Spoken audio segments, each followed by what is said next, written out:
I guess Google just no longer saw the point in waiting another week to announce the Pixel 8a after all of the leaks after leaks after leaks, because they just went ahead and unveiled the thing today for some reason. I'm going to be working today off of a community post that I just made because I just posted this and I figured I might as well make a quick video. Here is the Pixel 8a in all its glory. I'll throw up some other images sort of overlaid on top of this as I talk through this stuff. But that's the Pixel 8a. No shocker here.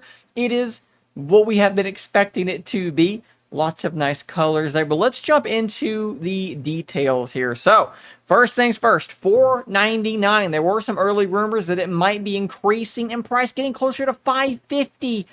That is apparently not happening. Not apparently, that is not happening. It is staying at $499. Now, before we jump into the specs, I'm explain all this stuff to you. I want to point out that they are offering a $100 gift card if you buy the thing before May the 19th. There will be a Best Buy affiliate link in the description down below. If you click it and you make a purchase, it does help support the channel. I'll have the Google store link down there as well. But again, if you get it now, the $100 gift card is going to be there. So what do we have? We have a Tensor G3, but it's not the same G3 that we have in the Pixel 8 devices, the 8 and the 8 Pro. It is packaged differently. Now, what do I mean by packaged differently? To make it as simple as possible, basically, it's packaged in such a way that it's not going to be quite as good when it comes to thermals. The result is it probably won't run quite as hard, quite as fast.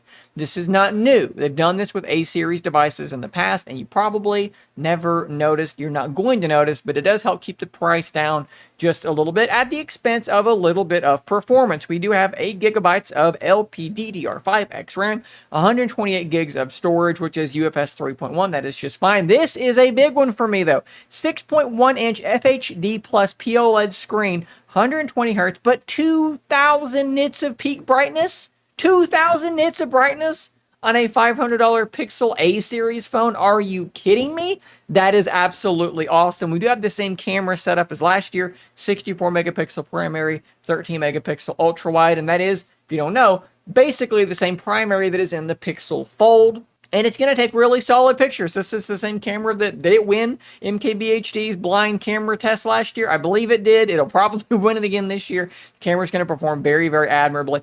4,500 milliamp hour battery. That's pretty solid as well. IP67 rating. I'd like to see IP68, but that's for an A-series. That's fine. Corning Gorilla Glass 3 for the screen. I wish we were going up to Victus. But again, we're shaving some price off, likely by going that way. Matte aluminum frame. Okay, let me say that again. It is a matte aluminum frame. Love seeing that as well. So here's another one that you might not actually realize how cool it is. So we have an optical fingerprint scanner. It's the same stuff we've had in Pixel devices for a while. People complain about it, but honestly, for me, it's been generally fine. But the Class 3 face unlock is awesome. What does that mean? Well, it means that the face unlock is going to be like on the Pixel 8, my 8 Pro here. It's going to be just as secure as your fingerprint. So if you are using something like your banking application, it's actually going to be able to log you in using your face instead of just your fingerprint scanner. I'm not going to show you what's on my bank account, but it just logged me in, and there we go. We're logging in. That's really, really cool. I love seeing that on the A8A.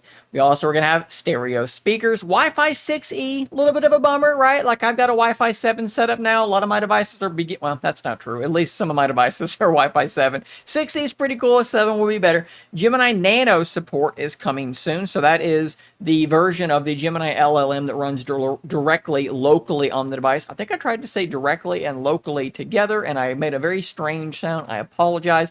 It's going to do cool things like smart replies in Gboard, WhatsApp, other applications to take advantage of it, so that's cool. We're also getting the full suite of AI editing tools: Magic Editor, Audio Magic Eraser, Best Take, which is the thing where you're taking pictures of people and it'll give you options of different faces they made if you took several different photos. That's a cool one. Real tone, guided frame, all of that stuff is going to be there. To me, for $499, I think it's quite obvious that the Pixel 8a is going to be very, very, very good. The Pixel 6a was great. The 7a was great. The 8a is likely to be great as well. I do expect to be reviewing the 8a on this channel. I think I think Google is going to send me one. I'm not 100% sure, but I think that they might be.